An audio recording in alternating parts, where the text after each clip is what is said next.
નમસ્કાર વિદ્યાર્થી મિત્રો, ધોરણ 10 ગણિત પ્રકરણ 2 બહુપદીઓ ભાગ 1। તો સૌપ્રથમ બહુપદી ચેપ્ટર જે છે એ આપણે ધોરણ 9 ની અંદર ભણી ચૂક્યા છીએ। હવે ધોરણ 10 ની અંદર આ બહુપદી ચેપ્ટર જે છે તે ખૂબ જ અગત્યનું છે। તો સૌપ્રથમ આપણે આ બહુપદીની માહિતી જે છે તે થોડી સામાન્ય માહિતીથી સમજવાની કોશિશ કરીએ। તો સૌપ્રથમ સામાન્ય માહિતીમાં p ઓફ x માં x ના મહત્તમ ઘાતાંકને બહુપદી p ઓફ x ની ઘાત કહેવાય છે। કે ભાઈ આપણને એમ થાય કે p ઓફ x ની ઘાત જે હોય તેને આધારે જે મહત્તમ ઘાત હોય એ બહુપદીને p ઓફ x ની ઘાત કહેવામાં આવે છે। અહીં થોડા ઉદાહરણો દ્વારા સમજાવવાની કોશિશ કરી છે કે અહીં આપણને આપ્યું છે કે ભાઈ p ઓફ x બરાબર 4x + 2। તો અહીં x ની કાંઈ પણ ઘાત ન હોય તો આપણે એક ઘાત તરીકે લઈ શકીએ છીએ।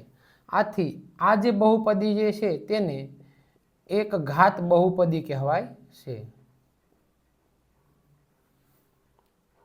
એવી જ રીતે અહીં આપણે જોઈ શકીએ છીએ કે એક બીજું ઉદાહરણ આપ્યું છે કે 2y² - 3y + 4। તો એવું નહીં કે ભાઈ p ઓફ x જ છે, તો ઘણી વખત x ની જગ્યાએ આપણને y આપવામાં આવ્યા હોય, x ની જગ્યાએ z આપવામાં આવેલા હોય, abc આપવામાં આવેલા હોય, mno આપવામાં આવેલા હોય, pqr આપવામાં આવેલા હોય। તો abcd માંનો કોઈ પણ આલ્ફાબેટ હોઈ શકે છે। તો આમને વંચાય છે p ઓફ x। તો અહીં આપણે જોઈ શકીએ છીએ કે y આપણને આપવામાં આવ્યો છે અને અહીં y ની 2 ઘાત છે। અહીં કાંઈ ન હોય તો y ની 1 ઘાત હોય, પરંતુ આપણી વ્યાખ્યા છે તે અનુસાર કે x ના મહત્તમ ઘાતાંકને અહીં x ની બદલે y છે, તો અહીં y ની 1 ઘાત છે, અહીં y ની 2 ઘાત છે। તો આ જે છે એને આપણે આમ લખી શકીએ p ઓફ y બરાબર 2y² - 3y ની 1 ઘાત + 4। તો અહીં y ની 1 ઘાત છે, અહીં y ની 2 ઘાત છે, તો મહત્તમ ઘાતાંક એમની 2 છે। આથી આમને દ્વિઘાત બહુપદી કહેવામાં આવે છે। જે મહત્તમ ઘાતાંક હોય તેને આધારે આપણે તે બહુપદી ઓળખીશું। અહીં ઉદાહરણ 3 જે આપવામાં આવ્યું છે તેમાં 5x - 3 - 4x² + x - √2।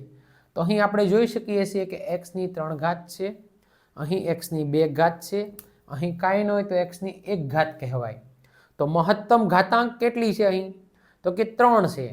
તો આ જે બહુપદી છે એને આપણે લખી શકીએ કે ભાઈ p ઓફ x બરાબર 5x ની 3 ઘાત - 4x² + x - √2।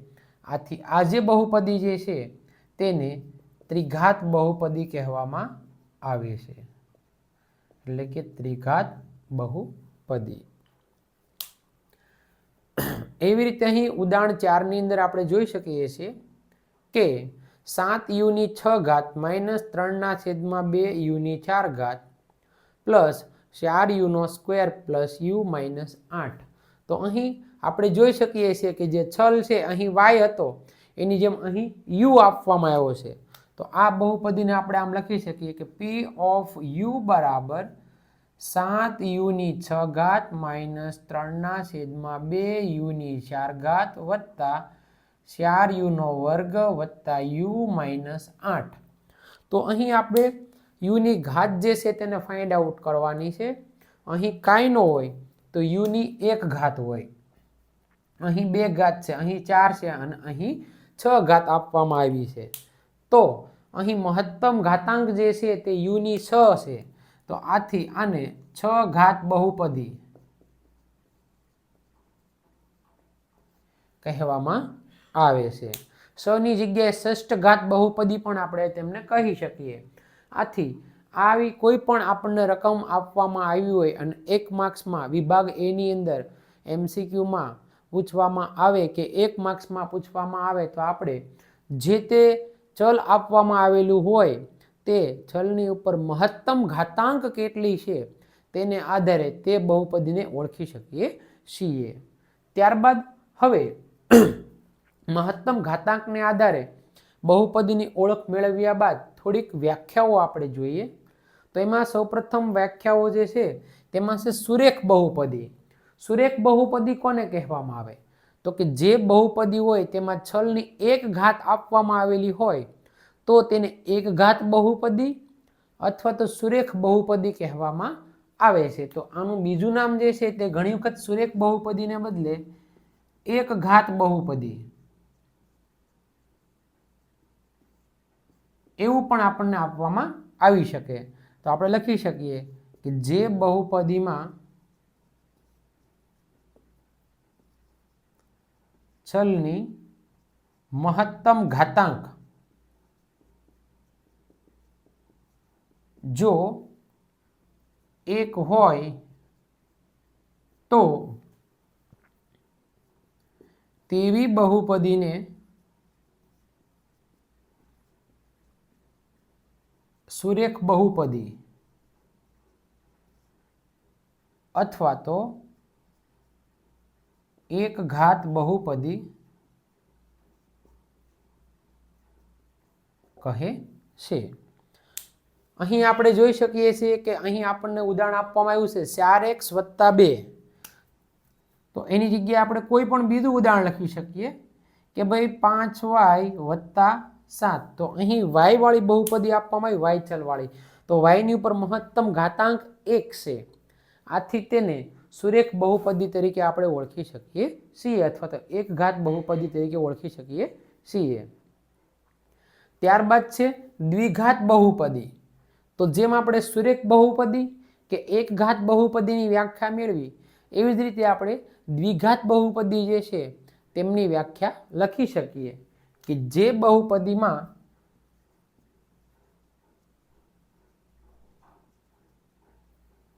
ચલની મહત્તમ ઘાતાંક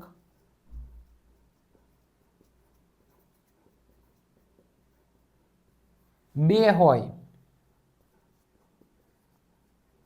તો તેવી બહુપદીને દ્વિઘાત બહુપદી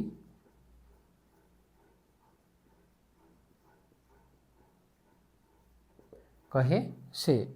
અહીં આપણે દ્વિઘાત બહુપદી કોઈ પણ છલ લઈ અને લખી શકીએ છીએ. ઉદાહરણ તરીકે આપણે લખી દઈએ કે ભાઈ p of x બરાબર 7x² - 8x + 9 = 0. તો અહીં આપણે જોઈ શકીએ છીએ કે x ચલ છે તેની મહત્તમ ઘાતાંક જે છે તે 2 છે. આથી તેને દ્વિઘાત બહુપદી આપણે કહીએ છીએ. એવી જ રીતે ત્રિઘાત બહુપદી કે જે બહુપદીમાં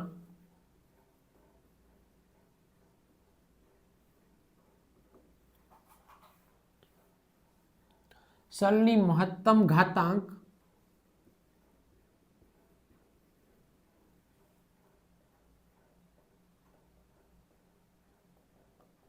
ત્રણ હોય તો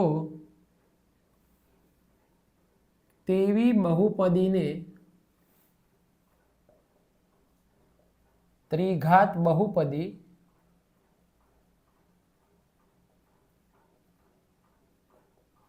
કહે છે.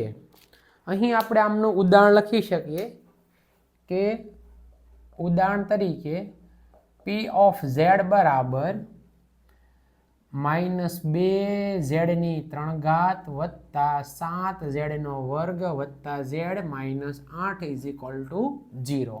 આવી કોઈ પણ બહુપદી આપણને આપવામાં આવે પણ આપણે ધ્યાન એક જ વાતનું રાખવાનું છે કે જે તે છલ હોય તેની મહત્તમ ઘાતાંક ત્રિઘાત બહુપદી છે તો 3 હોવી જોઈએ. 3 થી વધારે 4 કે 5 હોવા જોઈએ નહીં. જો આપણે એ ઘાતાંકની સંખ્યા લખવામાં ભૂલ કરીશું તો આપણો જે જવાબ છે તે ખોટો પડશે. એટલે એક બાબતનું આપણે એ ધ્યાન રાખીશું.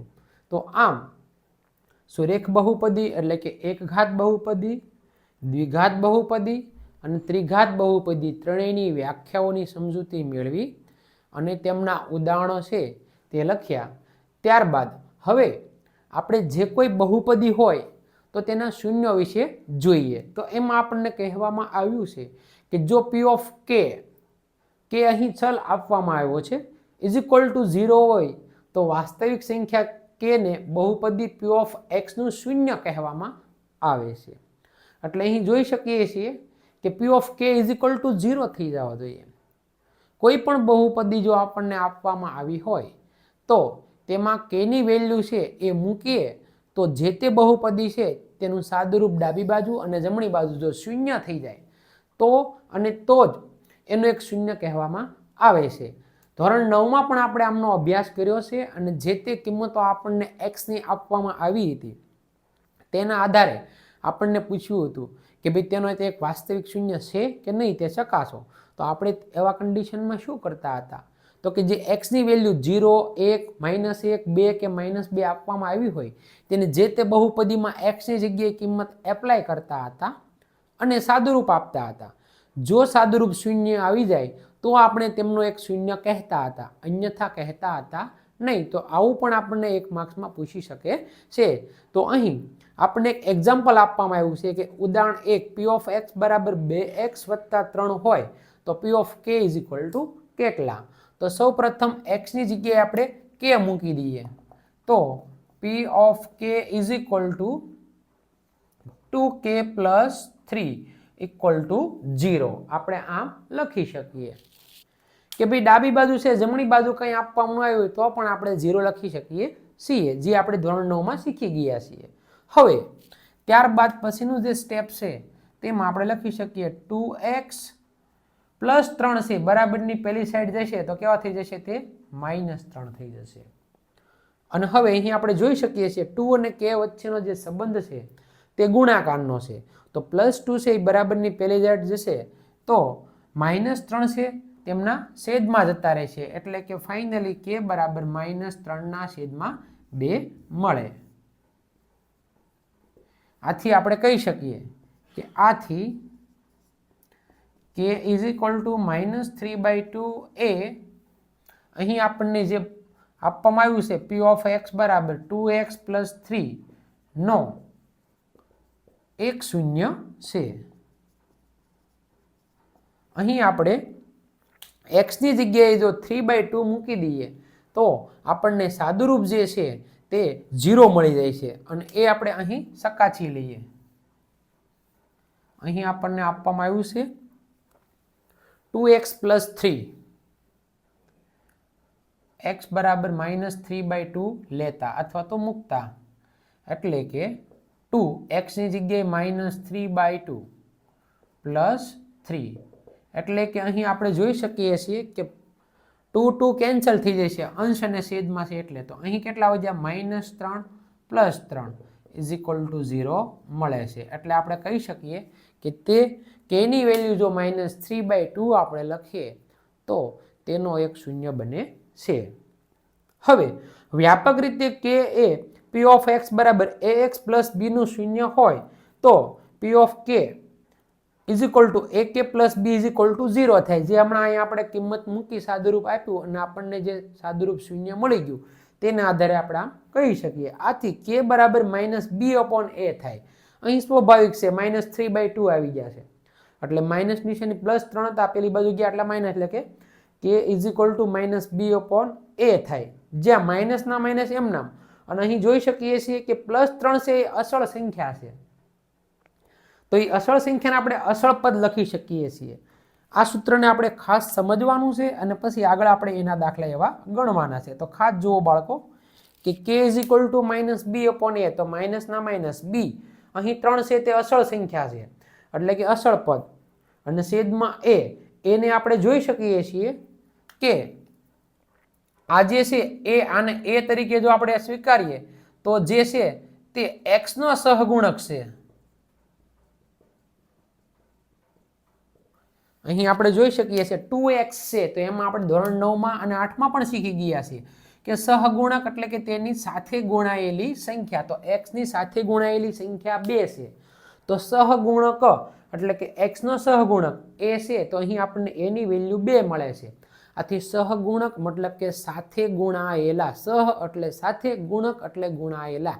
તો એક્સનો સહગુણક એટલે કે એક્સની સાથે ગુણાયેલા 2 છે, એટલે આવી રીતે આમ k -b/a આપણને મળે છે.